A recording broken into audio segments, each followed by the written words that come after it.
dalam surat Al-Munafiqun, Allah Subhanahu wa taala berfirman tentang orang-orang munafik, mengatakan yaquluna la in raja'na ila al-madinati la yukhrijanna al-a'azzu minhal adhal walillahi al-'izzatu wa li rasulihi wa lil mu'minin. Orang-orang munafik mengatakan kepada Rasulullah, nanti bila mana kita balik ke kota Madinah, orang yang mulia akan halau orang yang hina. Siapa orang yang mulia? Kaum munafikin. Mereka menganggap diri mereka mulia. Kemudian siapa dianggap hina? Orang-orang beriman. Allah jawab, walillahil izzatu, kemuliaan hanya milik Allah. Dan siapa lagi? Wali rasulihi, dan juga orang untuk yang mulia adalah rasulnya. Siapa lagi? Walil mu'minin, yang beriman kepada Allah dan juga rasulnya, itu yang mulia. Kenapa kita merasa hina di hadapan orang kafir? Kenapa kita merasa hina dengan tamadun orang-orang yang tidak beriman kepada Allah Subhanahu wa taala? Adakah keduniaan menyebabkan kita hina di hadapan mereka?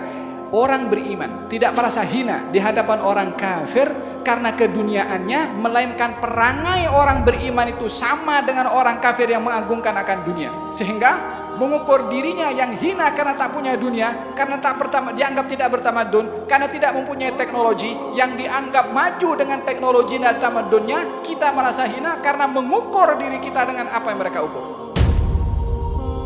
Bukankah dalam Al-Quranul Karim Allah Subhanahu wa taala mengatakan bahwasanya orang yang beriman mempunyai Tuhan, dan orang-orang kafir la maula lahum.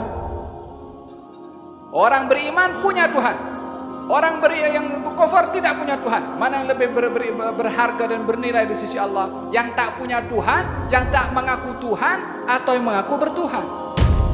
Allah Subhanahu wa taala mengatakan bagi orang beriman mempunyai Tuhan. Yang tidak beriman tak punya Tuhan, tak ada nilai di sisi Allah Subhanahu wa taala.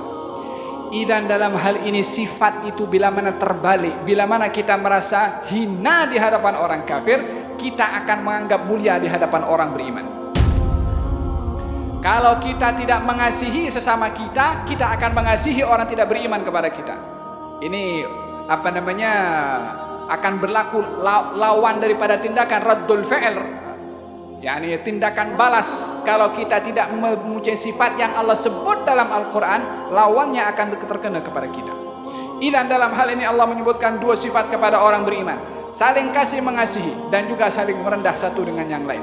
Bagaimana kita saling kasih mengasihi adalah suka perkara baik menimpa kepada orang yang beriman. Macam mana perkara baik itu kita suka kalau kena kepada diri kita.